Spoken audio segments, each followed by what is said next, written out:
హుజరాబాద్ నియోజకవర్గంలో ఉన్న దళిత సోదరులకు సోదరుమణులకు అందరికీ కూడా నా నమస్కారాలు తెలియజేస్తా ఉన్నాను. కేసీఆర్ గారు తెలంగాణలో పైలట్ ప్రాజెక్ట్గా హుజరాబాద్లో దళిత బంధు అనే ఒక ప్రాజెక్ట్ని తీసుకొని ఇవాళ దళితులు బాగుండాలనే ఒక గొప్ప ఆలోచనతోని ఇవాళ 18,021 మంది దళిత కుటుంబాలకి కేసీఆర్ గారు ఇవాళ 10 లక్షల రూపాయల చొప్పున దళిత బంధు కింద ఇవ్వడం జరిగింది.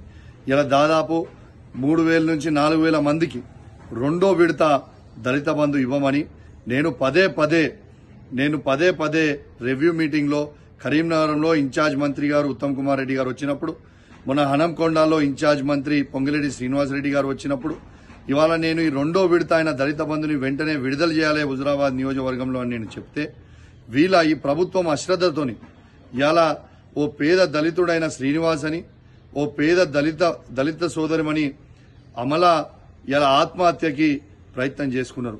ఎందుకంటే వాళ్ళు వచ్చే రెండో విడత దళిత బంధు రాదు అని ఒక భయంతో.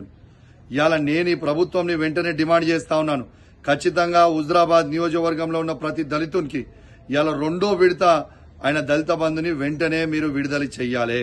మీరు విడుదల చేయకపోతే మాత్రం తీవ్రమైన పరిణామాలు మీరు ఎదుర్కొనే పరిస్థితి వస్తుందని చెప్పి సందర్భంగా మీకు తెలియజేస్తా ఉన్నాను. నేను దళిత సోదరుమణి సోదరులకు కూడా చెప్తా ఉన్నాను, ఎవరు కూడా అధైర్యపడొద్దు. మీకు కౌశిక్ అన్న మీ వెంట ఉంటాడు. ఖచ్చితంగా మీకు రెండో విడత దళిత బంధు వచ్చేటట్టు కూడా పోరాటం చేస్తా. ఈ ప్రభుత్వం మెడలు వంచన్న మీకు దళిత బంధు ఇప్పిస్తా అని తెలియజేస్తూ సెలవు తీసుకుంటా ఉన్నాను. జై తెలంగాణ, జై కేసీఆర్.